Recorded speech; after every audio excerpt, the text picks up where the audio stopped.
In today's video, I'll show you on how you can fix HyperX headphones other side not working.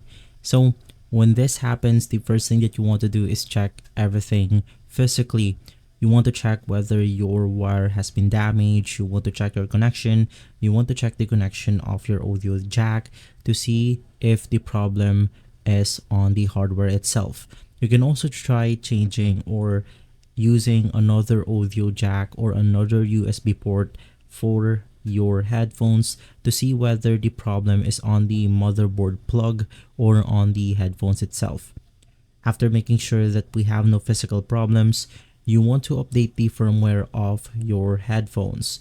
You can search up on Windows a sound firmware or sound driver, and from there you will be able to update your driver. The next thing that you want to do is to head over to your system setting right here, and inside click on system, click on sound, click on the sound control panel, and then you want to look for your HyperX. Currently in my situation, it's plugged into my monitor, so I'm using the monitor audio right here. You want to click on properties, click on levels, click on balance, and you want to make sure that they are both on the same value. In my case, since my main value is on 49, it's going to be the same. If I change it into something like 52, they're going to be the same.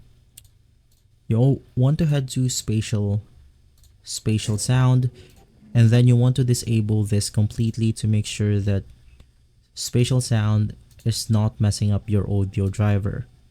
From there, you will be able to simply fix the problem. If this video has been helpful, leave a like, subscribe, and follow Guide to Everything for more videos like this. Thanks for watching.